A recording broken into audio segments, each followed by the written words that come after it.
네, 안녕하십니까. 데이업에서 AI 소프트웨어를 맡고 있는 류동규 멘토입니다. 네, 오늘은 소프트웨어는 하드웨어를 넘어설 수 없다. IT 업계의 오래된 격언을 가지고 시작을 해볼 텐데요.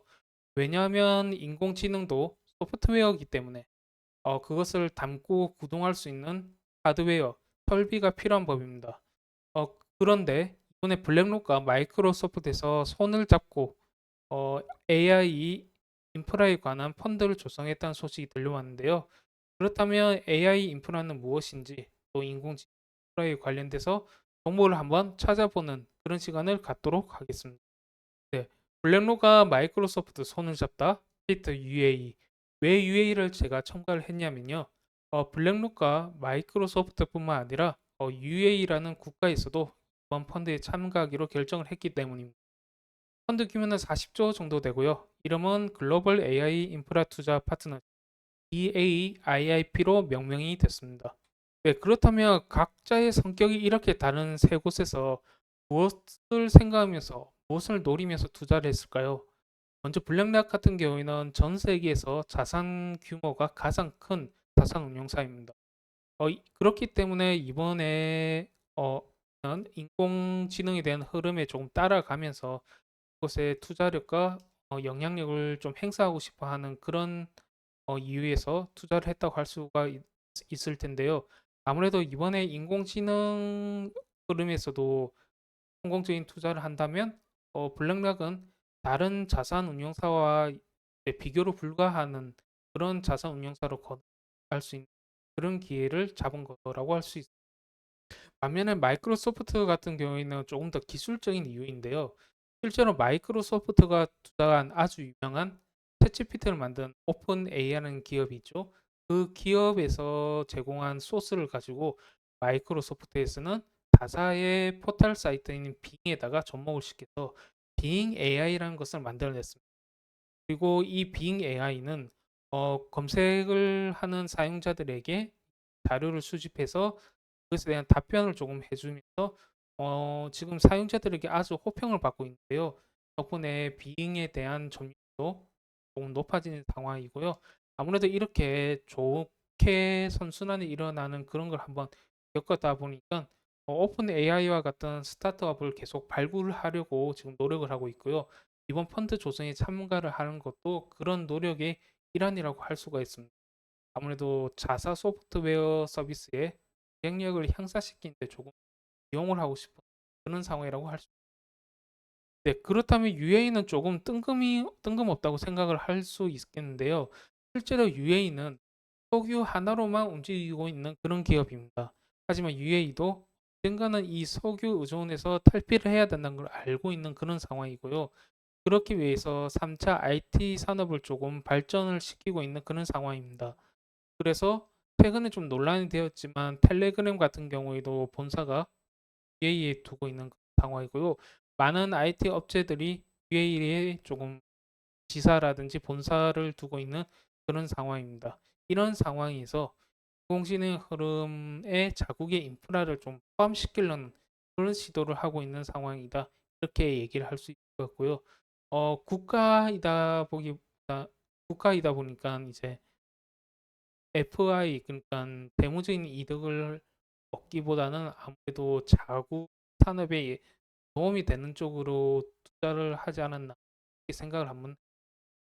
네. 그렇다면 이런 인공지능 인프라 투자가 왜 장기적인 트렌드로 자리를 잡았고 심지어 이런 빅테크 기업이라든지 국가들조차 부프 펀드를 통해서 투자를 결정하게 됐는지 한번 살펴볼 텐데요.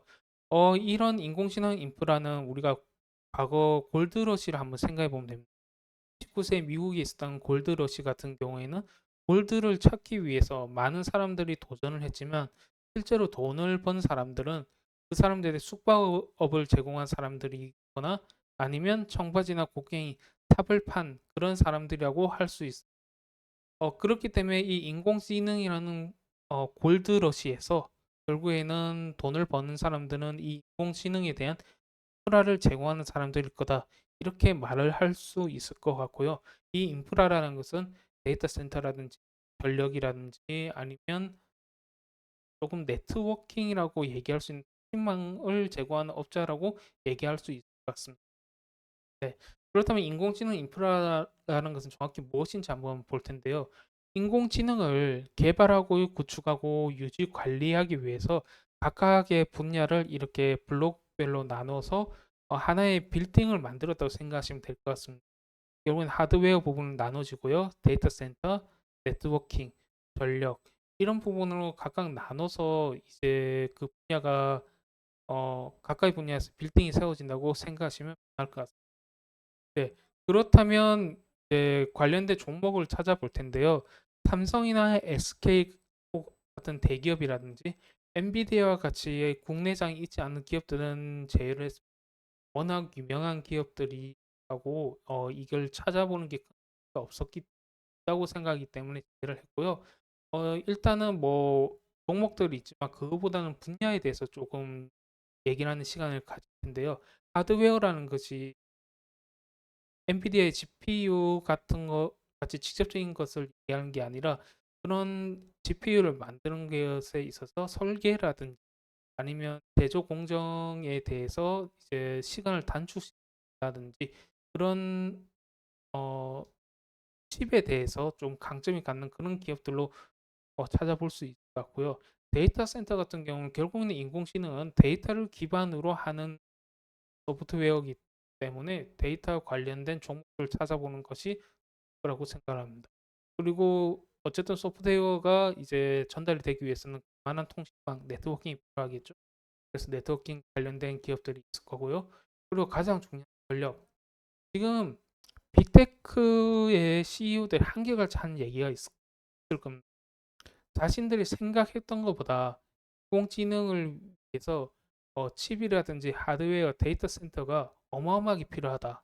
그런데 이렇게 어마어마한 기반 시스템을 위해서 만들기 위해서 또 유지시키기 위해서는 많은 전력량이 필요하다. 지금 얼마나 필요할지는 계산하기도 어려울 지경이다. 이렇게 얘기를 하고 있습니다. 심지어 핵융합 발전소까지 필요하다. 2030년까지는 핵융합 발전소를 만들어서 공부하는 것이 오히려 더 싸게 먹힐 이런 얘기까지 하고 그렇기 때문에 이 전력에 관해서 꼭 살펴볼 필요가 있다고 생각을 하고 있고요. 뭐 최근에 이미 유명해졌죠. LS 일렉트로닉, 현대 일렉트로닉 등 관련주가 있겠지만 이쪽을 좀 더 찾아보시고 발굴해 보시는 것도 접근법이지 않을까 그렇게 생각을 해봅니다. 네, 오늘은 인공지능 인프라에 관해서 말씀을 드렸고요. 다음번에도 좀 더 재밌고 유익한 정보로 돌아오도록 하겠습니다. 네, 들어주셔서 감사드립니다.